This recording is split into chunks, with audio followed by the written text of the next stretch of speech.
Hello दोस्तों, आइए हमारे चैनल में फिर से आपका स्वागत है। हम लोग बहुपद देख रहे थे भारतीय हमारे प्रैक्टिस बुक से।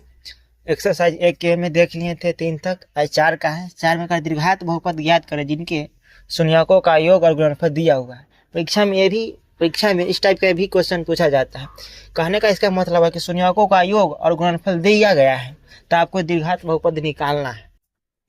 क्या देखिए, हम बोर्ड पर लिख दिए हैं, किताब का ही क्वेश्चन लिखा हुआ है। 5 है, 5 में से हम 2 बना देंगे, एक नंबर और एक 5 नंबर। 3 बचेगा, ये तीनों आपका SW में रहेगा, तो तीनों आपका SW में रहेगा।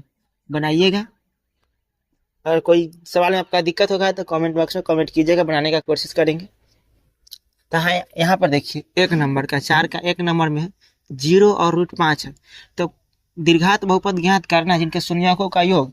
आपको पढ़ाए थे दीर्घात बहुपद शून्यकों का योग कहने का मतलब शून्यकों का योग और गुणनफल दिया हुआ है। तो शून्यकों का योग कहने का मतलब कि अल्फा प्लस बीटा का मान दिया हुआ 0, और शून्यकों का योग कहने का मतलब कि अल्फा इंटू बीटा का मान दिया है √5। हम आपको दीर्घात बहुपद पढ़ाए थे, तो उसमें दीर्घात बहुपद निकालने का फॉर्मूला ही बताए थे। कहते थे कि दीर्घात बहुपद PX निकालने का फॉर्मूला होता है x² minus alpha plus beta into x plus alpha into beta. इसका मान निकाल लीजिए। देखिए, तो x² है तो x² है, माइनस अल्फा प्लस बीटा का मान कितना है, तो 0 है, तो 0। आई ब्रैकेट का मतलब होता है गुना, तो गुना दे के x plus alpha into beta का मान दिया हुआ है कितना, 5, तो 5 लिखेंगे। हम लोग ये भी जानते हैं कि x² किसी भी अंक 0 में किसी भी अंक के लेटर से गुना करते हैं तो क्या होता है, 0 ही होता है। तो 0 प्लस √5, तो इसीलिए PX बराबर हो जाएगा x² प्लस √5। तो यही आपका आंसर हो, बहुपद निकल गया आप। और 1 नंबर देख लिया और 5 नंबर का भी देख लिया, वैसा ही बनेगा।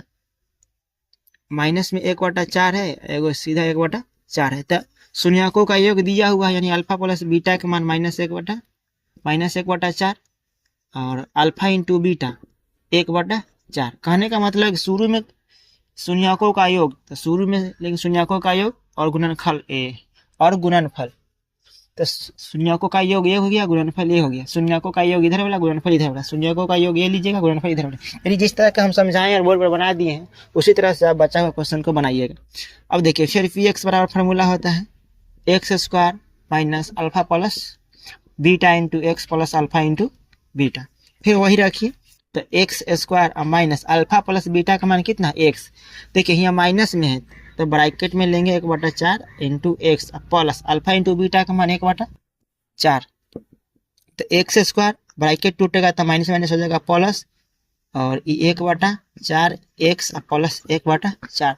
यहाँ भी आप छोड़ सकते हैं, यहाँ भी आपको छोड़ने का मन है तो छोड़ सकते हैं, नहीं तो इसका एलसीएम लेके बना सकते हैं। तो 4 ये हो जाएगा 4x² प्लस 1x प्लस 1। इसीलिए PX बराबर, ये भी आपका आंसर हो सकता है, ये भी हो सकता है।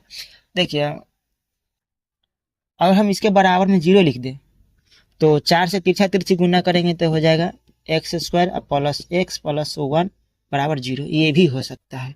तो 3 टाइप का हो सकता है। देख लीजिएगा आपके कॉपी में किताब में कौन सा आंसर है, वो आंसर हो जाएगा। तो आज इतना ही, फिर देखते हैं इससे आगे नेक्स्ट वीडियो में।